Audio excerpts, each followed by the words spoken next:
अस्सलाम वालेकुम members. I hope आप सब ठीक होंगे। और कल जो गोल्ड ने क्रैश किया है उसमें आपने सरवाइव किया होगा या आपका ज़्यादा लॉस नहीं हुआ होगा। मैं आज कुछ क्रिटिक्स के जवाब देना चाहूँगा। काफ़ी लोग जो हैं वो हमारी कुछ ट्रेड्स थी वहाँ पर पेंडिंग।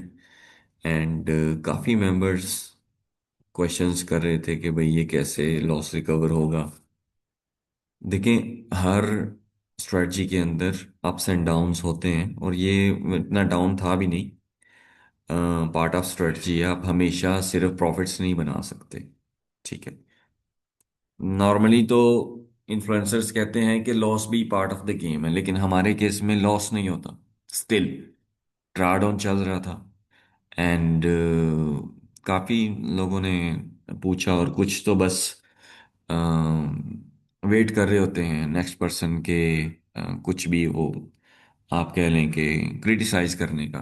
ना उनका कोई काम धंधा होता है, ना उन्होंने लाइफ में कुछ करना होता है। They are just watching accounts ठीक चल रहे हैं। मेरे इन्वेस्टर पासवर्ड्स सबके पास ओपनली पड़े हुए हैं। ठीक है, तो बहुत लोगों के पास मेरा अकाउंट लॉग इन है। And they are just watching, profits बन रहे हैं, का बॉट अच्छा काम कर रही है।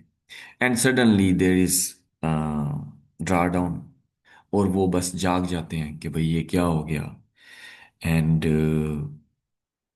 ये कैसे रिकवर होगा। उनके कुछ स्क्रीनशॉट्स मेरे पास पड़े हुए हैं। ये बेसिकली हमारी ट्रेड्स थी जो पेंडिंग थी। एंड कल के क्रैश में ऑफ कोर्स जो हमारी स्ट्रेटजी है उसमें सारी चीज़ें कैलकुलेटेड हैं कि अगर ड्रा डाउन आता है तो वो रिकवर कैसे होगा। ठीक है। तो कल बहुत बड़ा क्रैश था गोल्ड में, लेकिन नीचे आना ही आना था गोल्ड ने, कोई इतना इशू नहीं है। हमेशा मार्केट स्ट्रेट अप नहीं जा सकती। तो ये हमारी पोजीशंस कल क्लियर हो गई हैं। एंड थिंग इज कि आप जब कहते हैं कि भाई अपना एटीएम की सुनाए, व्हाट अबाउट नेक्स्ट, मैं तो थैंक गॉड पहले ही बॉर्ड से निकल गया था। मुझे साइड इफेक्ट इन दोनों बॉर्ड के नज़र आ गए थे। देखें, जो हम सालों से यूज़ कर रहे हैं वो बेहतर अंडरस्टैंड करते हैं, या फिर जो एक महीने से ज़्यादा यूज़ कर रहे हैं वो उसको साइड इफेक्ट बेहतर नज़र आ सकते हैं। एंड एटीएम और सेल में स्टक क्यों हो गया है जब मार्केट में कंटिन्यूसली बाय प्रेशर है।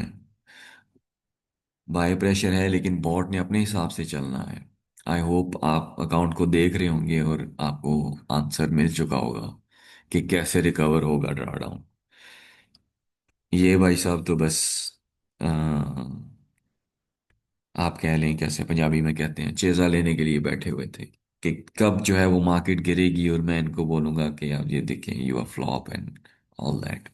तो इन लोगों को तो मैं रिस्पॉन्ड करते ही नहीं हूँ, और इसको तो मैंने फौरन ब्लॉक कर दिया था, क्योंकि ये ऐसे हैं जिन्होंने ना ट्रेडिंग करनी है, ना इनको पता है, और ना इनके पास कैपिटल है।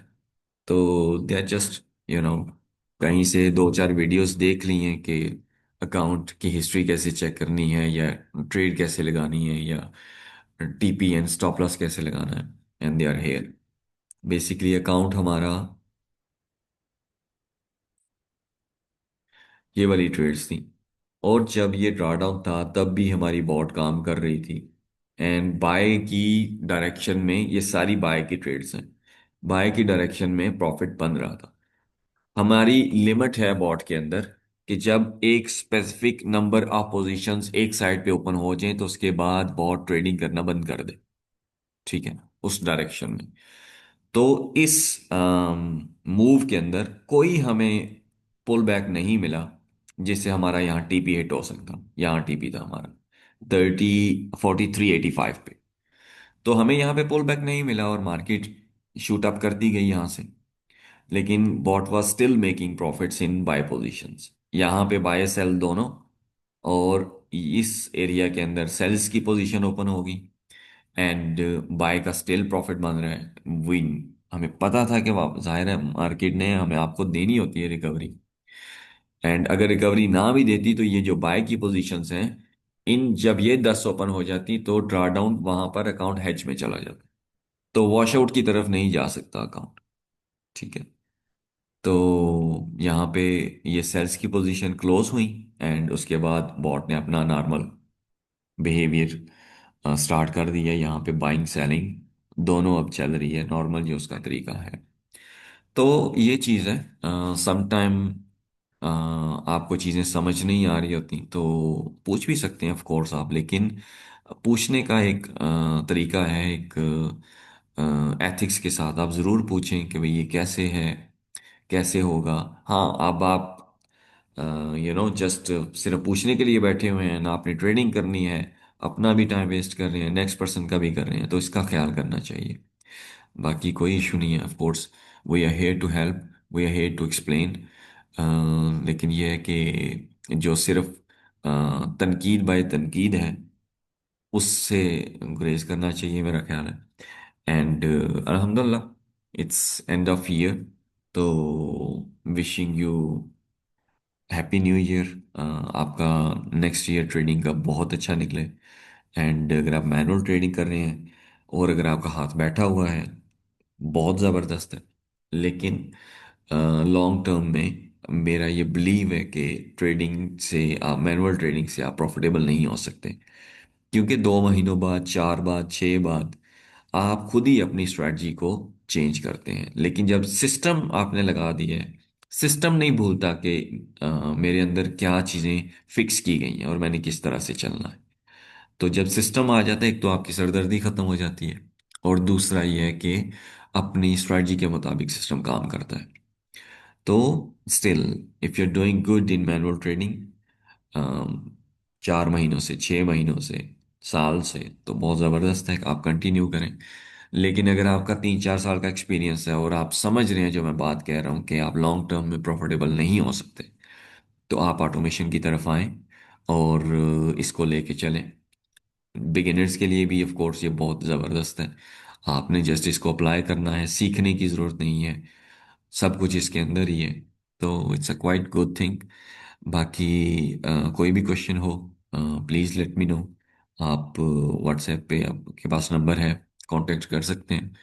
And good luck. और लास्ट थिंग ये कि अगर आप लोगों को इरादा है लेने का बॉन्ड, लेकिन प्राइस ज़्यादा होने की वजह से आप हिचकिचा रहे हैं, तो आप कांटेक्ट करें। ईयर एंड होने से पहले कुछ ना कुछ उसमें कमी पेशी हो जाएगी। बाकी आपको पता है कि हमारी प्राइसेस फिक्स होती हैं, लेकिन जस्ट इन केस मैं चाहता हूं कि आप लोग नया ईयर जो है वो अ, एक अच्छे सिस्टम के साथ स्टार्ट करें, और जो लॉसेस पे लॉसेस हो रहे एक्सक्यूज मी जो लॉसेस पे लॉसेस हो रहे हैं उससे आप बाहर आए। Thank you so much for your time and good luck.